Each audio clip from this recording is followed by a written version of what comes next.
Welcome, everyone. It's January the 17th, 2024, and we're still working with charity with St. Francis and the seventh dimension with Albert Einstein.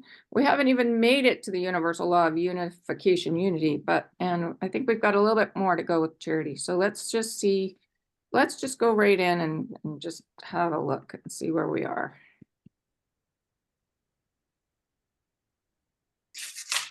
There we go. Okay, and you're welcome to ask as many questions as you like. Just jump right in. So we've got St. Francis on the homepage here. We're learning all about charity. We've got Albert Einstein, the seventh dimension. That's pretty much what we need. The heart chakra. So and the heart chakra is right in the middle. It's emerald green. Okay, and this is I'm just sort of bringing this up just to remind us we're here to create peace on earth with Archangel Michael, and there's just so many groups, or like a couple of groups that are really promoting it right now. So I just thought it's kind of fun thing to do to have a look at right at the beginning. This group peacenow.com, and you can look them up. They write a lot of posts about peace on the planet, who's anchoring it in. And this is the latest. They're putting out these little ideas to create peace, and they call them muscles of peace, 60-second workouts. And this one is apropos because they're talking about forgiveness. And they say there is no peace without forgiveness. When you forgive, the first one healed is you. Who can you forgive today to heal yourself of a long-held grievance in order to experience enduring peace? So they're promoting forgiveness to create peace. I love it. And another fun way to do it is ask Archangel Michael in the morning, what is the expression of my infinite potential today? And that's working with his blue flame of truth as well. And that's an interesting step to take in your meditations in the morning, because he will tell you what to do. And then he says, make sure you do it, even if it seems ridiculous, because often it's connected to something else that's connected to our mission and purpose. Okay. So, and then I found this post from Joan of Arc. And yes, Leanne.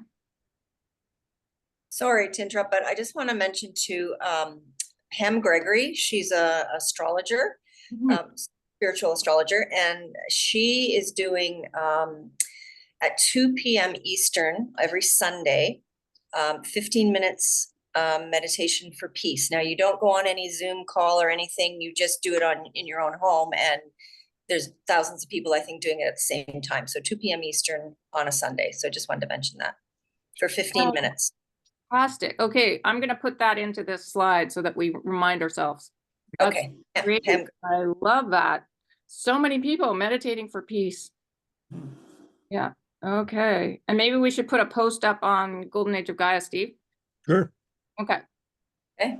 I'll give you her link too, Steve. I'll send it to you guys. Okay. Perfect. Thanks.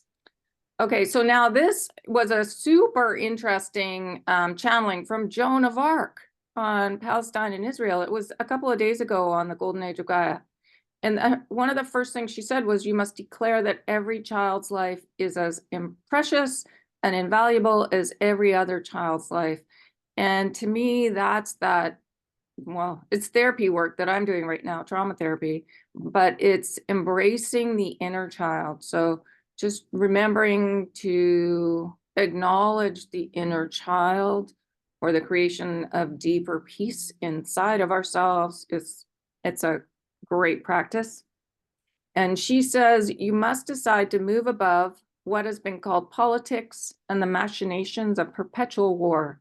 Move above the dire predictions and the tragic reports of loss and destruction.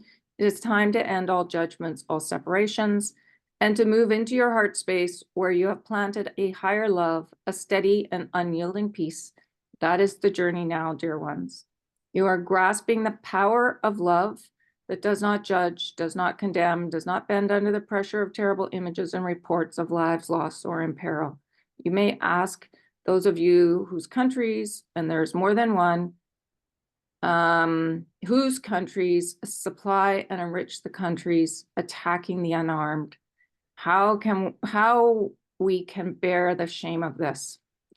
To that, all of us in the higher realms would reply, release the shame. So that, again, the inner work. So if this war is really bothering us, to go in and ask how it's connected to us and just do the releasing work. She says, move into that place where you do not take responsibility for another's path. Move into that place where you respect the path of growth towards enlightenment, including the paths you might never take on for yourself nor wish on another. So this is speaking to what we learned with humility, and on the page just before this one, charity, actually, St. Francis goes into some of those points. Yet you know that as all roads lead into greater light, even these ones who now die or despair, or who exercise a false power to kill or displace others, even these ones will come to know the wholeness and healing their spirits now lack, as the oneness humanity is now standing up to claim for itself. Of course, many days these words will not cure your sadness or feelings of helplessness. Yet we would say, even as you have been trained to despair and feel helpless at the sight of others' suffering, engage the power of the transmuting violet flame. Yes, so call on Saint Germain. But it's interesting that she says you have been trained to despair. That's a good one to look at in meditation, to see whether we're still carrying that. She says, call in the power of the Great Mother to end all war, all losses, all prejudices held by one against another. Not purely by outer action comes her great intervention, but by a rebirth of consciousness within many millions of people. So we're really retraining our minds and dropping into our heart consciousness, bringing that forth. Yes, Ken. One of the things that I've been doing is when I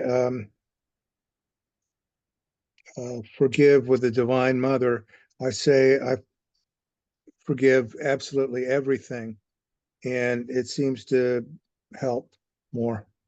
Good. Awesome. Yeah, because this is lifetimes where we have engaged and contributed to all these wars without even us realizing it. So yeah, we can say we forgive everything. That's beautiful. And then she says, hold fast to your respect for that which other souls have chosen, and release them into that great light from which all have come and to which all shall return. Yes, you have this power, and it carries you now to that new earth you have so desired to experience. You did not know it would be of your own making, and yet how else would it be made, friends? So we go forward, and this time the standard we fly above us is that not of one nation, but of earth and her people, all of them, and of a universe in which all are loved. And this beautiful truth none can avoid. Namaste, dear ones. We are beside you every moment. So I love that, where she says, hold fast to your respect for that which other souls have chosen, and release them into that great light from which all have come and to which all shall return. This power carries you now to that new earth. So she's reminding us not to judge anyone, and just do the releasing work within the self, and then the outer reflection isn't as bothersome, because we've been trained, the way she said, we've been trained to be the way that we are. So we've got to untrain ourselves and not judge, and release them into that great light. Just love that. So, and then I kind of went into this a little bit more. I respect that which you have chosen. And then respect actually creates natural boundaries for us, for the self-understanding of love and worth, because we're respecting another, we're respecting the path chosen. So then automatically the mirror is we respect ourselves. Time for love and worth to go viral. We are not here for ravage or war or resentment. Again, the respect for self everyone with apologies, forgiveness, plus gratitude, balance, joy for everyone is creation healing. So it's simple, but it's just remembering so that if you catch ourselves judging, to immediately go into the creation healing and the forgiveness of self and apologies and, you know, the blue, the yellow, the green. Okay. And then I just remind us we become what we resent. So that's the insidious repeating family patterns, prison, recidivism, repeating war. So this week I received an apology from a family member I was not expecting. It's really the only true one that I've received, and it was incredible. I was able to I mean, we had to work it a little bit because it wasn't quite just I'm sorry. There was conditions to it. So when she saw the conditions and released them and then just said, I am so sorry, it was incredible. And then I was able to extend forgiveness and compassion. And she said she felt it. So this apology, I can see how it would work into the law system. This is the first time I've actually felt this, like really felt it. I can see how it could work into the law system in the future, where the courts are therapy sessions. And then if there's issues, there's more issues, you go to therapeutic community, or the prisons turn into therapeutic communities. How it would work so much better, because no one's to blame. There is no blame because we've all created what has happened here. So then it's basically just recognizing where there's apology going both ways, forgiveness going both ways, and then gratitude and respect, and it's just compassion, no judgment. So I can see now, I'm literally being able to see how the laws would work in the court system, which I wasn't able to see that before because I never actually received a true apology to feel what happened. So it was incredible. So that's what I'm now holding for the future. Okay. So yeah, this is the mirror work. So I love and appreciate you, but I love and appreciate myself. See how it's myself here and you here? So respect, we are one. This power carries us now to new earth. I respect that which I have chosen, you have chosen. Lord Maitreya says the universe is a series of mirrors. So it's just being able to see how we've all created what has happened here. The apology goes both ways, the forgiveness goes both ways, the gratitude goes both ways, and that's creation and healing. So just trying to make it as easy as possible to see it in these visuals. Does it make sense? Are there any questions there? No. Okay. Okay, and then here is attachment to the love and joy. So that's the healing and the creation, and detachment with apologies and forgiveness. That's what we learned from the Buddha with the law of attachment and detachment. All there is love, joy, yeah, and peace. Yes, Ken. Yeah, I was wondering who Lord Maitreya is. Oh, okay. He's the Buddha of unity, I believe. Or let me just think. No, that was from he's one of the masters. He's like Jesus. He's like SK. He's just one of the masters. And he is a Buddha of something. I can't remember. Steve will know. I don't know where Steve is right now. We'll ask Steve when he comes back. But yeah, he's amazing. He's done some channelings. I can send you some of his a channeling. Yeah, would you like to see when I can send it to you by email if you'd like to? Yes, please. Okay, I will do that. Very wise. Okay, so all there is love and joy. So that's the charity, the healing and creation, and peace, the apologies and the forgiveness and the hope and the faith and the trust. And we're moving into the seventh dimension, and it's known as the dimension of the Christ consciousness.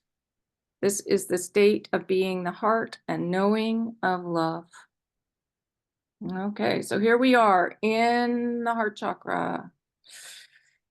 And this chakra is connected to our health, the thymus, the heart, the organ, the heart, the circulatory system, the immune system, the endocrine system. So lots of systems. And it makes sense because the heart is really balance of the masculine and the feminine energies.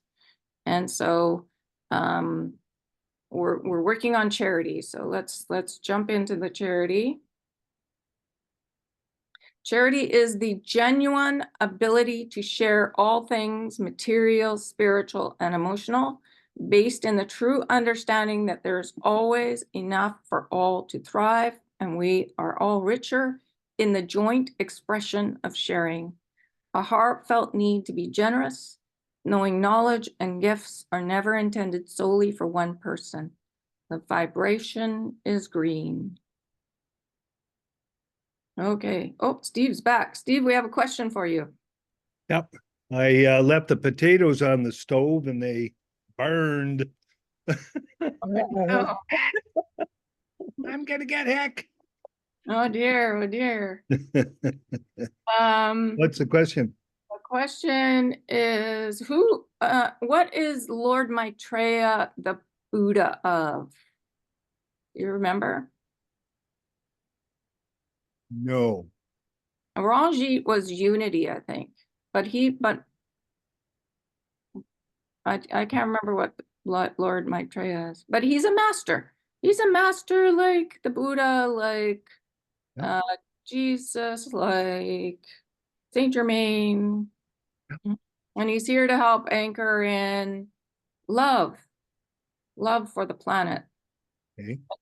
Yeah. I'll have to look it up. Okay. So here we go. We're on to charity. And this is one of my favorite things about charity. In the giving is the receiving. So simple. So in apologies, forgiving, forgiveness, faith, trust, hope is the gratitude, balance, alignment, creation, joy. So the more we anchor in the peace, the giving of peace out to the world, back comes us receiving. Often it's in the form of gratitude or it's in the form of creation, but it's so amazing. In the giving is the receiving. Yes, Darren. Oh, you're on mute. I just looked up Maitreya Buddha, and he is regarded as the future Buddha of this world, as the fifth and final Buddha of this current age. All right, so love makes sense. The Buddha of love. Yeah, he's amazing. You can call on him, and yeah, he's so wise. I love that. It always stuck with me. The universe is a series of mirrors. So that's like if it's especially in relationships or in meeting different people, you get the reflections coming right back at you for the letting go or for commendation, however it works. Yes, Steve. Another meaning of in the giving is the receiving. When we give love, we get to experience it going through us, right? So in the giving is the receiving. Absolutely. Yes. Yes. Okay.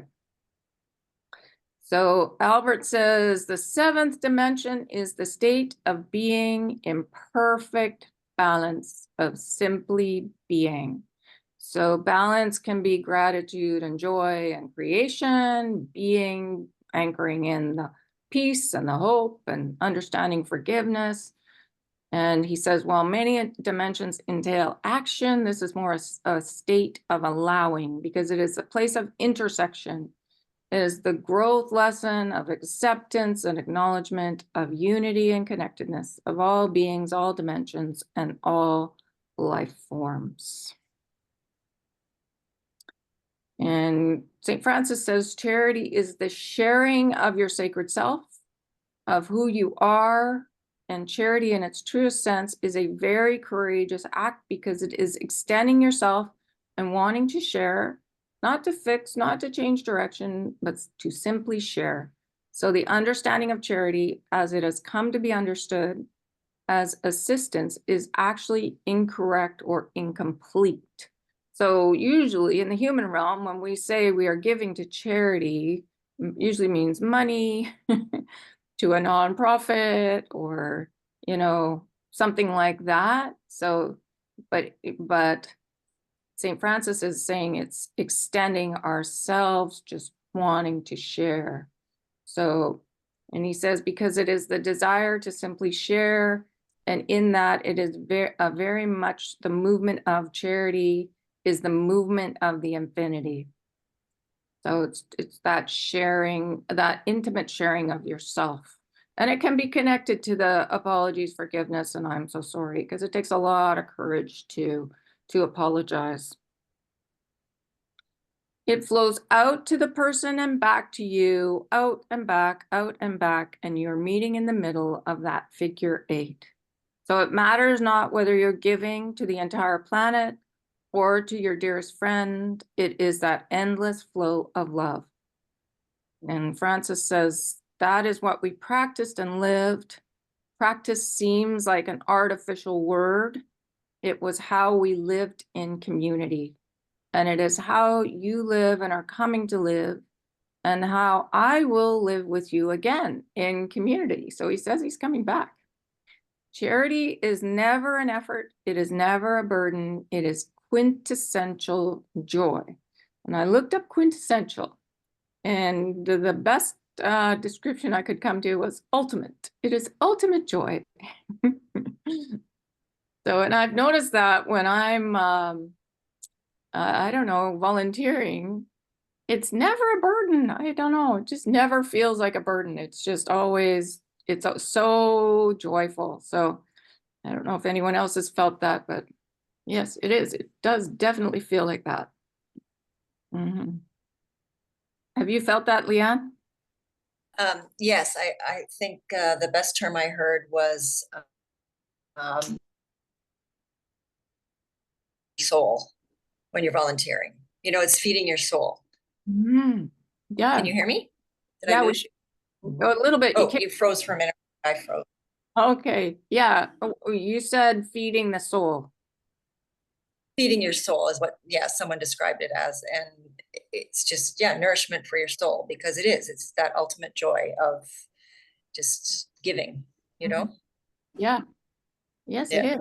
I agree. Mm-hmm. Okay. You share because it is joyous, whether it is saying to a friend, look at that bird, look at the cardinal, look at the hummingbird, the hawk, the eagle, the bumblebee. You both gaze and smile, and you have shared this unique moment that will never occur again. It is when you reach out and you connect. That is the core of charity.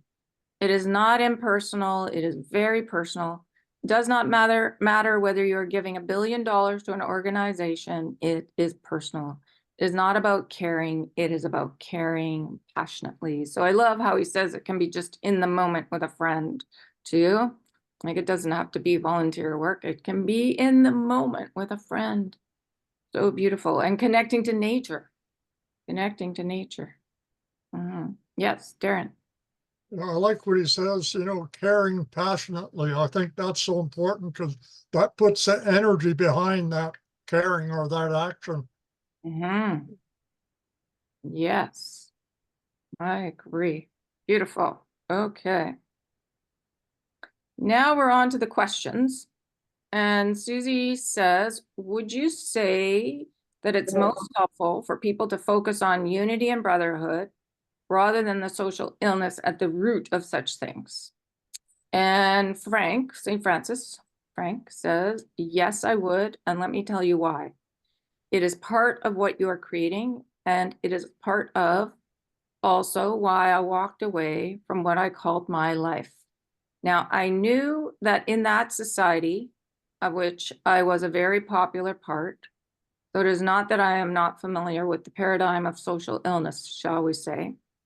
But if I participate in that, if I put my focus on that, then that is what I am paying attention to. So it is not that I say there is a right or wrong way, there is only your way. But in my perspective and how I choose to guide you and suggest ideas to you this day is when you are focused on unity, when you are focused on the building of community in every sense of the word, and community is very intimate. When you really pay attention to that, then what you are doing is pushing out and away, and in fact, destroying, eliminating that false grid of greed, of lack, of limitation, of hatred, of discrimination, because you are not living it. You are creating something entirely different. So it's just interesting. So Steve knows a bit more about St. Francis's life, but he was born into a very wealthy family. And I think when he was a teenager, he's quite the party animal. Yeah. So he knew all about temptation. And then he decided, he woke up one day, he had like a vision. He had a vision, he had an awakening when he was quite young, like about 18, would you say, Steve? Around that, yeah, he was in a procession, a kind of a revel at the end of the line, and he had a vision of the Divine Mother, yes. Mm-hmm. And then he knew he was to stop focusing on partying and more material things too, wasn't it? And Yes, yes, and he eventually built community. With a group he rebuilt a church that was in the valley outside of Assisi. of And then it was burned down. He went to see the Pope. The Pope blessed him, and after that, he wasn't harmed anymore. Yeah. Yeah. So he had a lot of courage to go and do that and not focus on debauchery. Like us. Okay. And then he says, now I am not suggesting, nor would it be appropriate for me to suggest in this time and phase of the human evolution that each of you go off and join a monastery. That is not the idea at all. This is a time of building community, but not outside the realm, but within the realm. There is an expression that you have that it takes a village to raise a child. That is exactly the kind of thing that I'm speaking of. In the 60s, there were many communes that were set up to be cooperative entities so that people could live in like-heartedness. Now, I'm not suggesting that you go out and join a commune either, although what you are going to find is that the idea of communal living is going to resurface in new and interesting ways, particularly in the cities of light. But if you focus only on destruction, if you focus only on the illness, and not on the restoration of what you wish to bring in, then you're missing half the equation. So I just wanted to go into that a little bit more. If you focus on only on destruction, and if you focus only on the illness and not the restoration of what you wish to bring in, then you're missing half of the equation. So what does he mean by that? I think he meant that part of the equation is understanding the forgiveness and to create the peace. And then the equation is love, creation of love. So basically it's everything that we've been taught, focusing on the detachment, with the forgiveness and apologies. And then that's the restoration, and then bringing in the planet of love, creating the planet of love. Okay.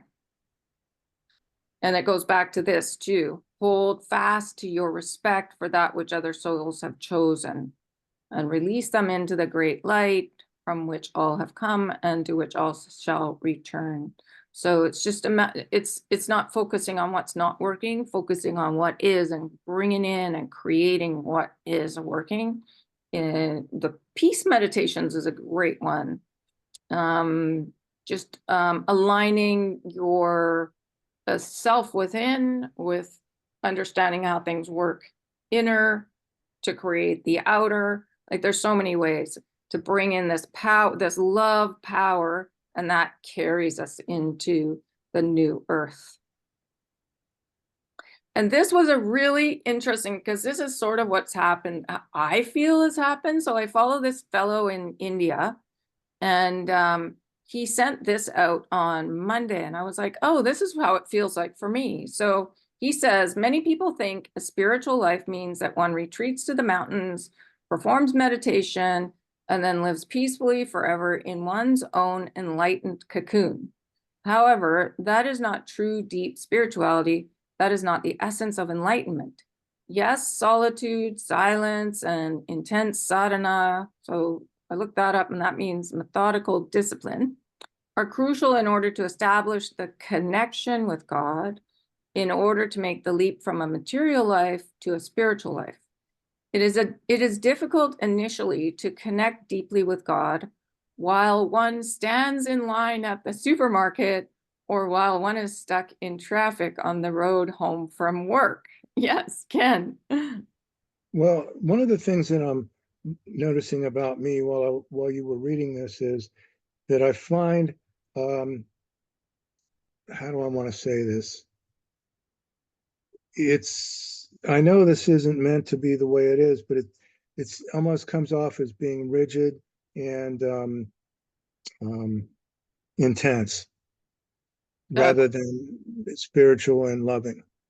Some of the stuff that's being said. Now, I suppose this is my problem, not anybody else's. From Does this that make sense? from this fellow that's saying this right now?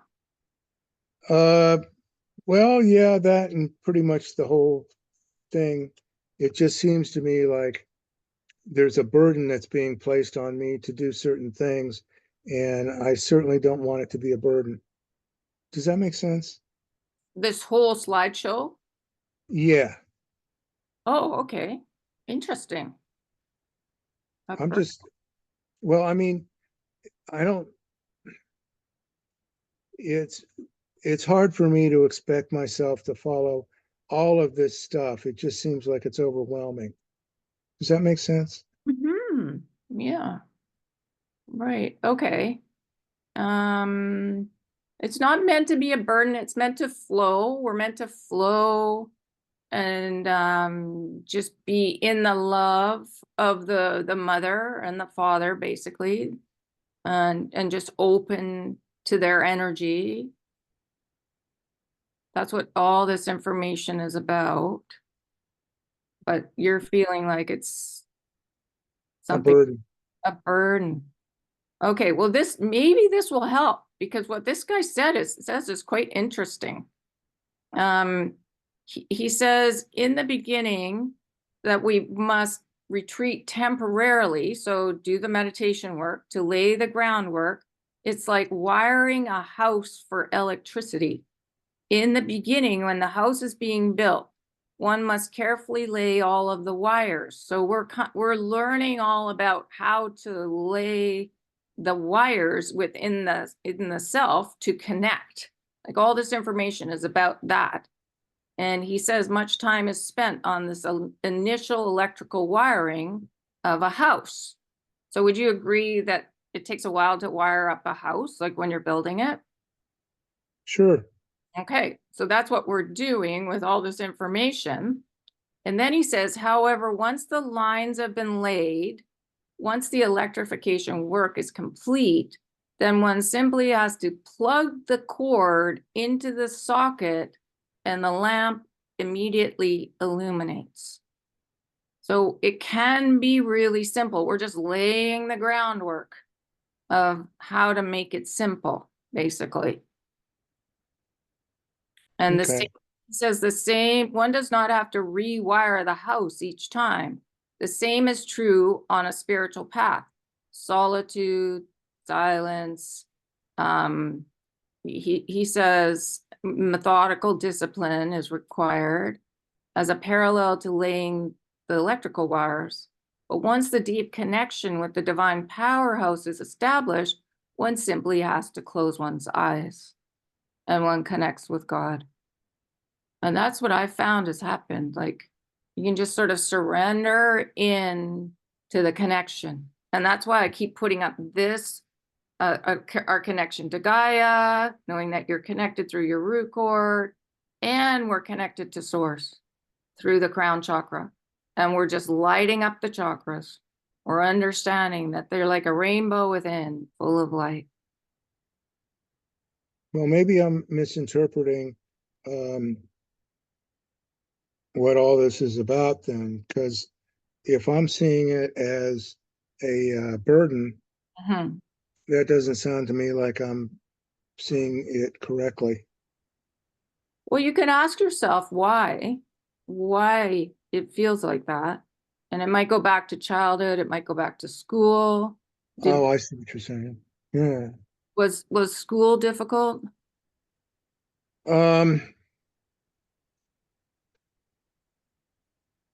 There was a lot of guilt there. There's a Okay. lot of guilt with a lot of the stuff that happened to me when I was young. Okay. I felt like I was under a big cloud. Okay.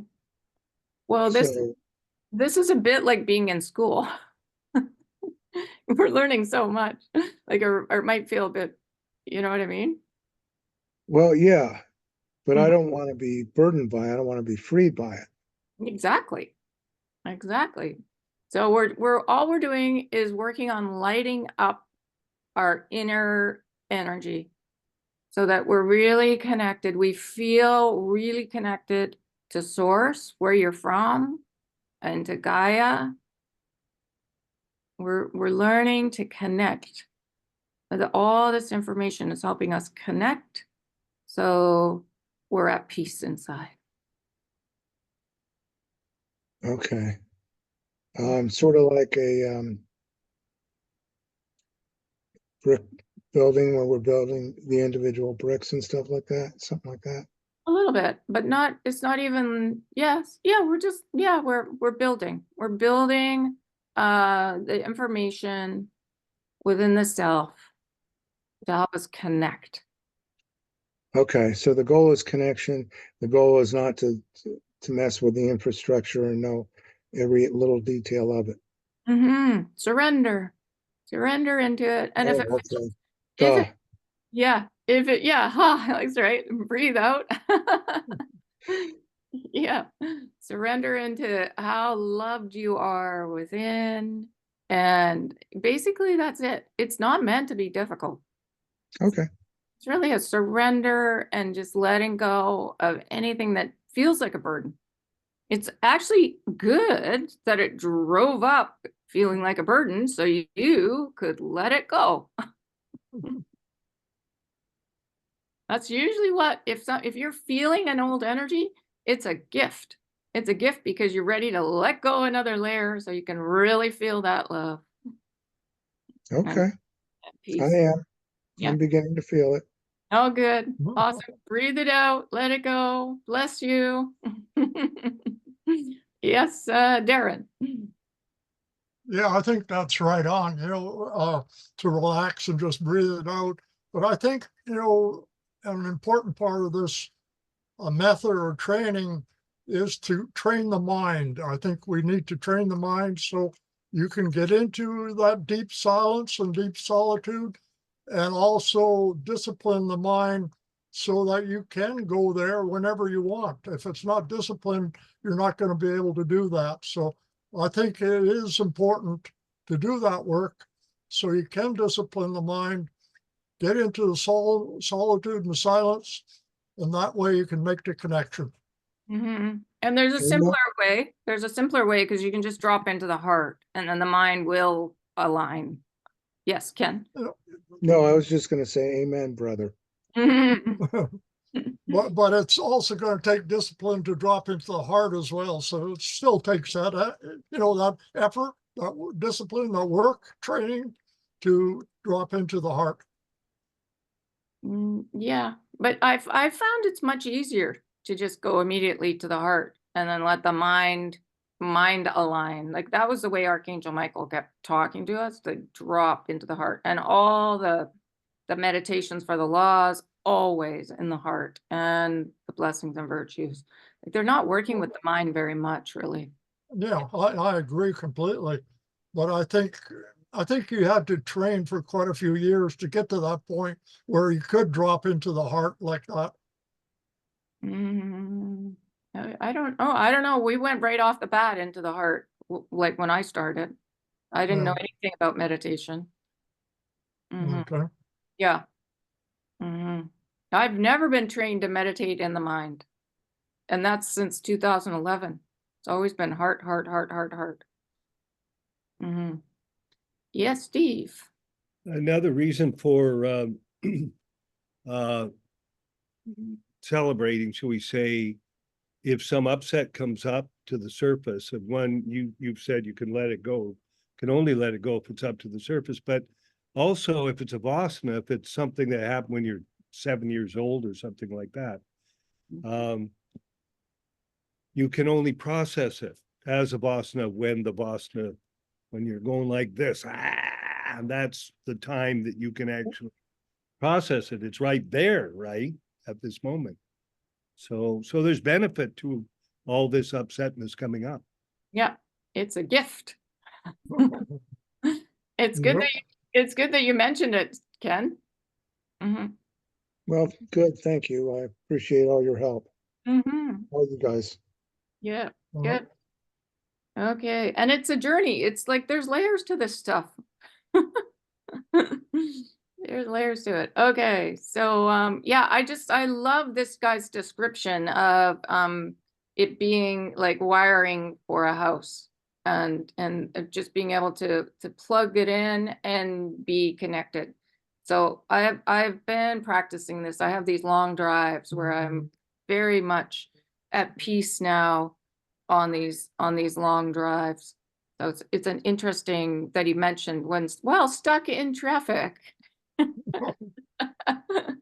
I'm like, okay, I recognize I have another half hour to go, but wow, look, I can look around. I can, like, there's so many other things that I can be at peace with rather than, anxious about getting home. So but that's taken a while to get to. Okay, so Frank says, now there are always naysayers, even in my time, that say, Frank, you are being exceptionally naive. To which I would say, well, thank you. People see this as an insult, do they not? And Susie says, usually. And Frank says, but what is underlying that is they are saying, well, you don't understand how things really work. You are an innocent. To which I say, thank you. I choose to be an innocent because in the innocence, the awe and the wonder of knowing what is possible, I choose to create what is joyful and generous and supportive, rather than simply accepting a paradigm that has very obviously demonstrated itself as not working. It is hundreds and hundreds of years later, and still people are stuck or in the illusion that somehow these societies based on greed and the collection of riches works. That is absurd. And Susie says that's true. Frank says, so as you can see, my friend, there are times when I am quite political. So yes, Darren. Yeah, when he speaks of innocence, I think of a young child, and they are very innocent, and they don't have programming in them yet.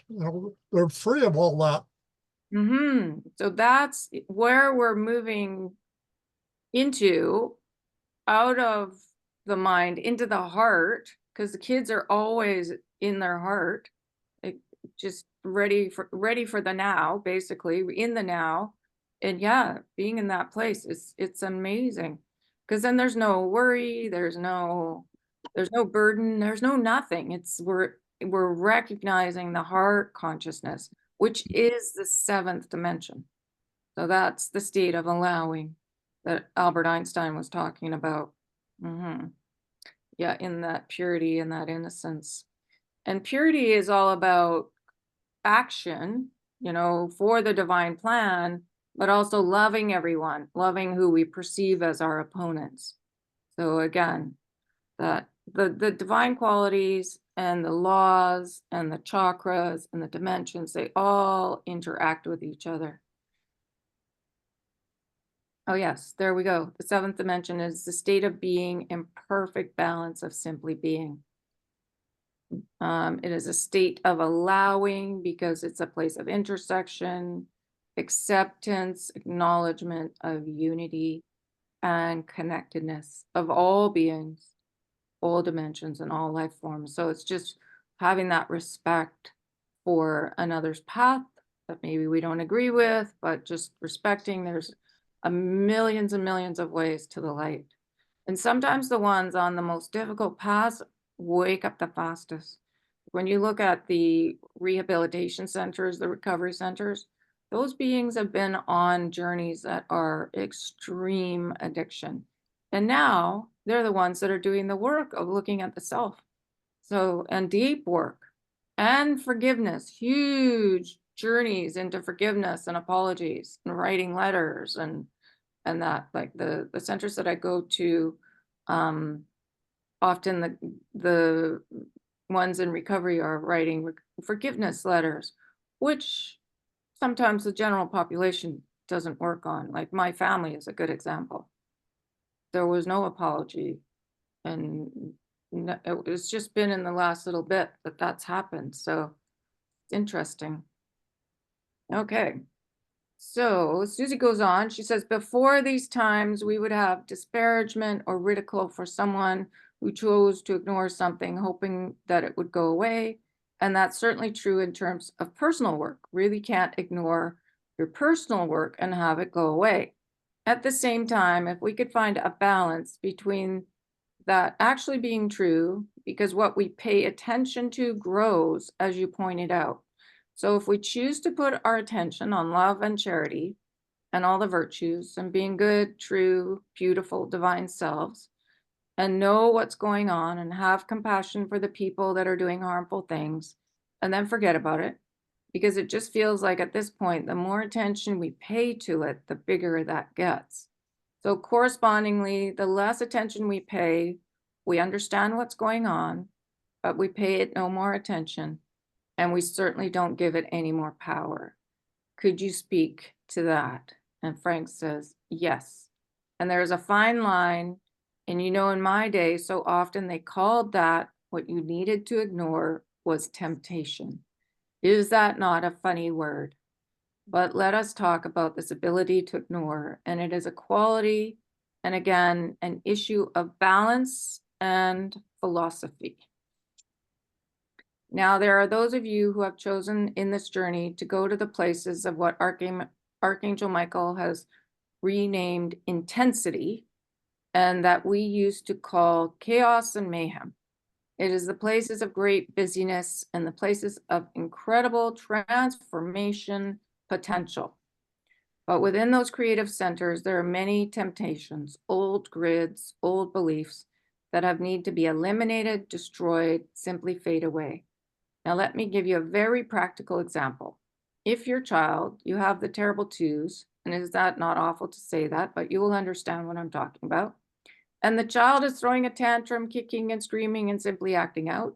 In fact, learning the edge of their emotional reality, their spectrum. And that is important because not all emotions initially are positive. You have need to examine your shadow self. And that is one of the earliest examples when you are throwing a tantrum. Remember that next time Amelia throws a tantrum. So the child is throwing a tantrum. They're kicking and screaming. The parent, the mother, the caretaker is looking and observing, making sure the child is safe, not banging their head on the edge of the furniture, not in any way putting themselves in harm's way. And finally, what happens is the child runs out of steam and they fall asleep and they look like a newborn angel. That is when you ignore. You're vigilant, you're paying attention, you're aware of what's going on, but you are simply ignoring. You're not giving it additional energy, but you're also honoring the child that they are having this experience and they are choosing this experience. Where you would bring your attention, of course, is if the child had put themselves in a position where they were close to the edges of sharp furniture or sharp objects or hurting themselves in any way. Then you would, of course, you would do intervention. Now, the form of intervention that you as light workers and love holders do is twofold depending on your role. If you are one that has volunteered to go to the heart of chaos, then you may be holding and being the beacon of light, the anchor of love, and simply beaming into that chaos. Or you may be part of a spiritual or physical healing team, a SWAT team, a spiritual SWAT team, and you may be doing emotional, psychological, mental intervention within that chaos. But if that is not your role, if you have chosen to be one of the beings who works in what we would call the perimeter, from the place of external, the quiet places, not that you do not go to the places of mayhem, you do, but they exhaust you, they make you feel sick. They do not agree with your temperament, spiritually, mentally, or physically. What you do is you are aware, you send energy and healing on a daily basis in your peace meditations, in your healing meditations, and then you ignore. It doesn't mean that you are ignorant. So do not confuse ignore with ignorant. It means you are not adding to the energy of drama. In so doing, and not adding the energy to the drama, what you're actually doing is diffusing the drama. That's so interesting. Fusing the drama by just sending energy. Does that make sense? Yep. Mm-hmm. Yes, Ken. Okay, it reminds me of that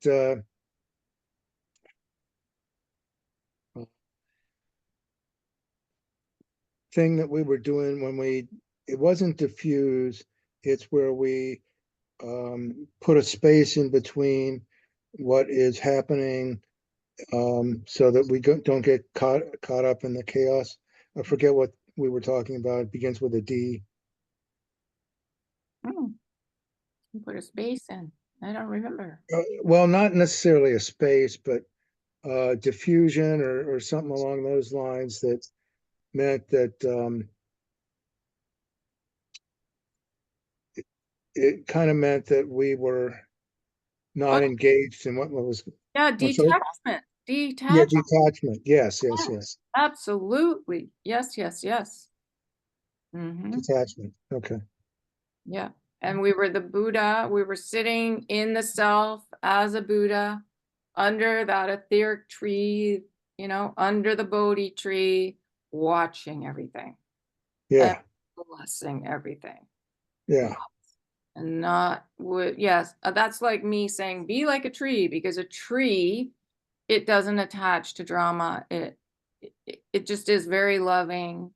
It just is like being the seventh dimension, in a state of watching and allowing. Beautiful. Yes, that's exactly it. And blessing everything. Okay. Okay, so let's just do one more page and then we'll do, or actually, I think we're ready to do some sending. So this is going into the drama in that thing that happened in Boston 10 years ago. But I think what we'll do is we've done a good 40 minutes now. Let's do some sending for 10 minutes. That was quite a bit of me talking tonight. And just remembering charity. Let's see if I can find a good slide there we go. Let's just be the state of being, perfect balance, simply being, and blessing everything on the planet, even the people that are, acting out of alignment. Just blessing them, respecting their path. Okay. So if you feel like putting yourself on mute, that's a good idea. And I will set the timer. And let's just send for 10 minutes.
Okay.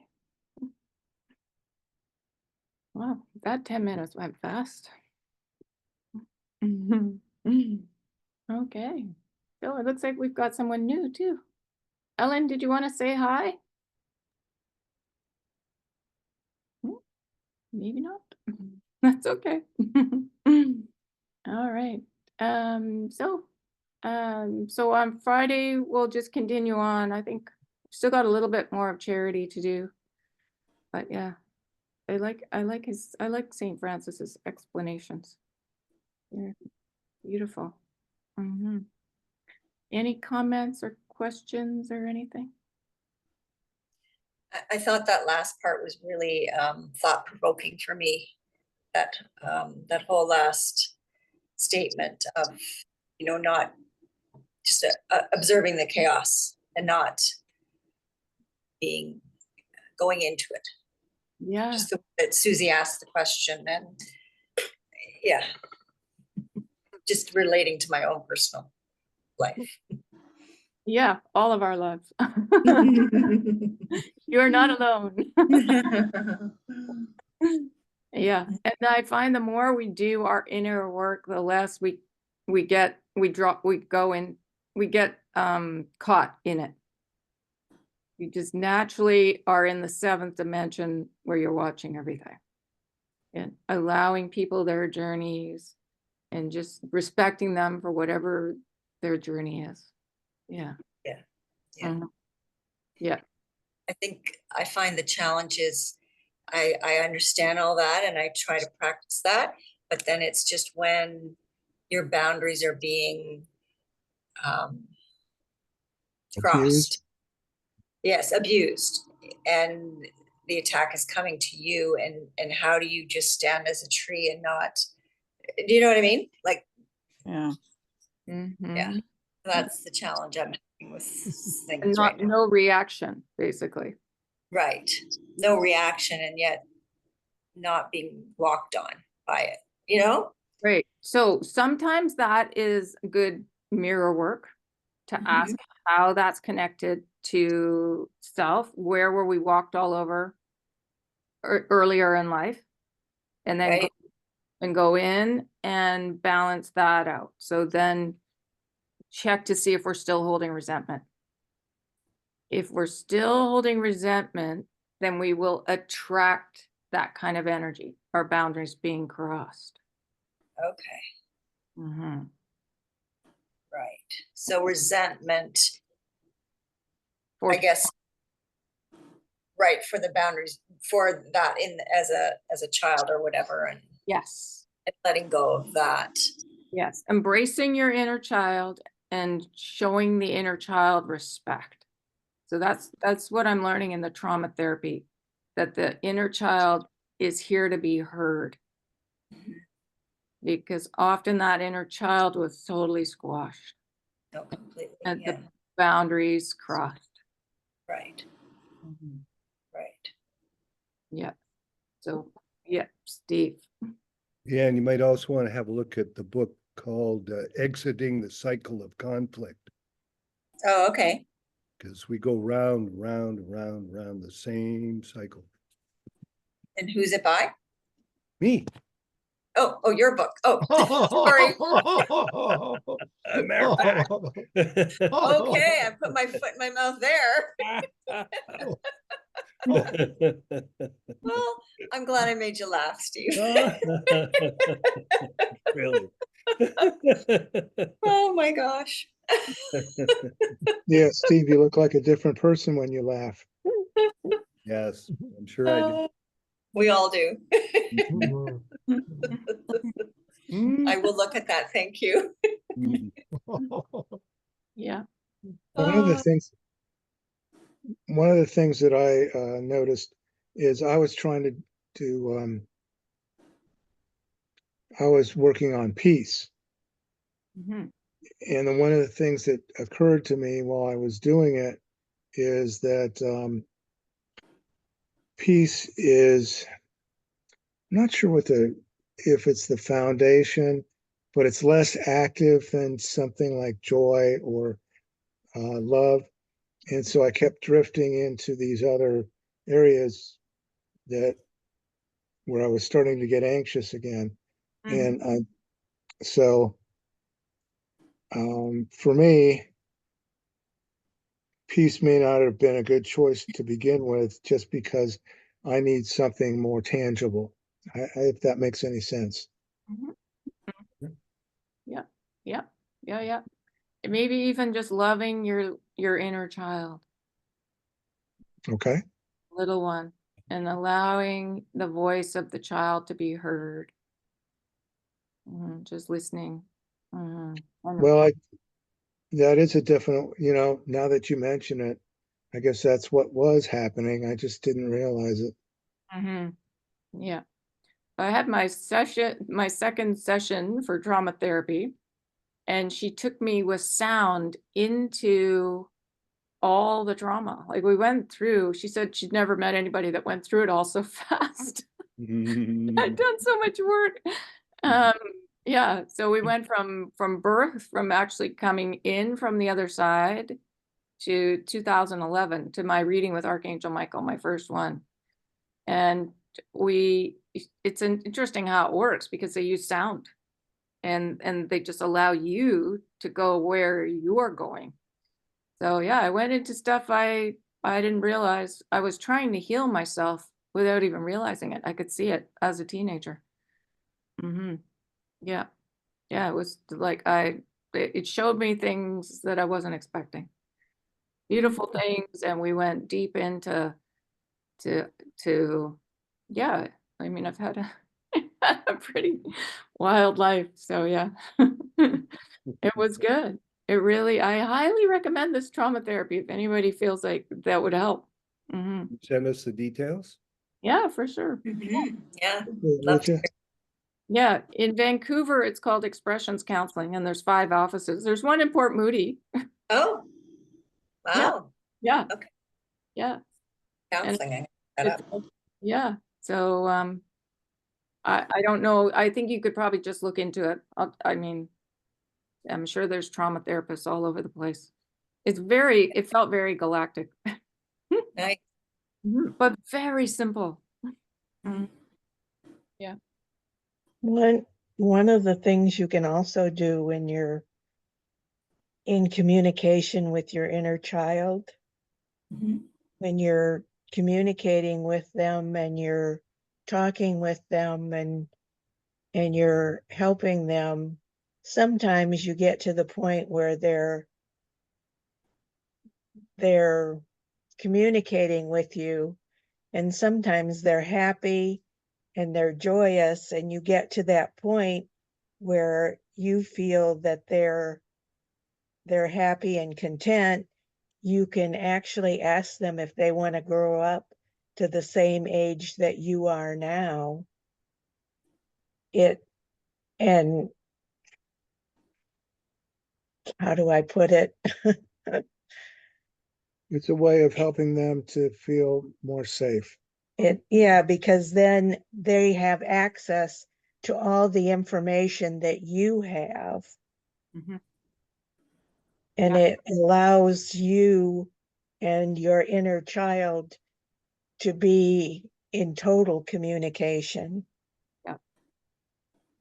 But it's funny because I could feel that happening. Yeah. Yeah. Yeah. Mm. That's beautiful, Lillian. Thank you. Mhm. Yeah, it's very that's good. So have you done a bunch of work with your inner child, Lillian? Yeah, that's what NLP, when I went through that training, that was one of the things they did, is took us through. We did that kind of training. Beautiful. Beautiful. All this, anything, I think it all contributes. There's so many healing modalities out there. Whatever you're drawn to, whatever, you connect. Mm. It's all helpful. And part of the reason is because there's so many different galactics from different planets here, all with these different technologies and ways of healing, because they've all done it slightly differently. So and we're a melting pot. Yeah. Fun.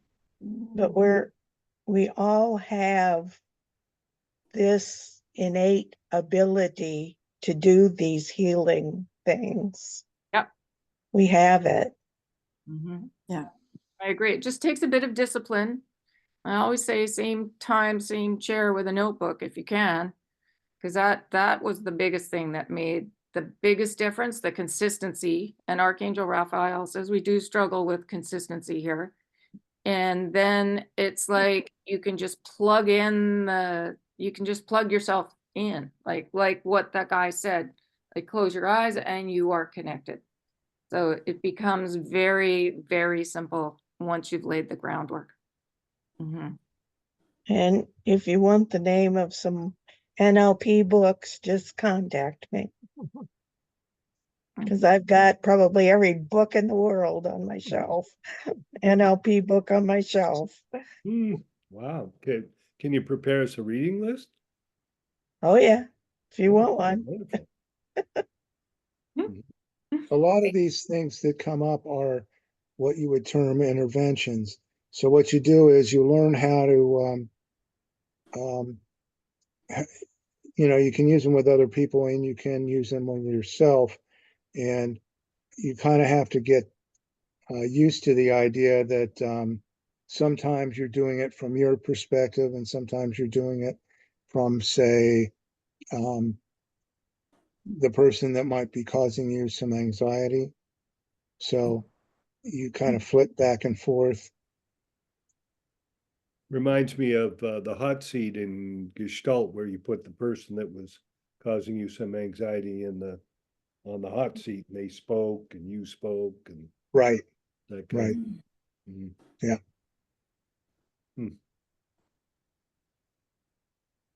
Yeah.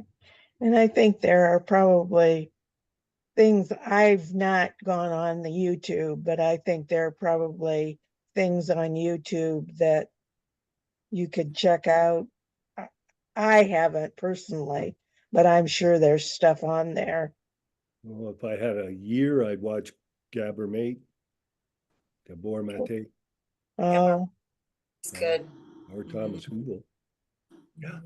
I'll look on YouTube and see if I can find anything that I think is, because there are certain people that are really good at what they do. If you watch them, they're magic. Oh my God.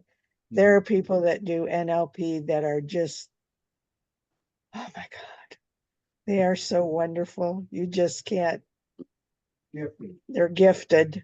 They are just so gifted. You think, oh my God, I wish I could do that. Mm, mm, mm. Yeah.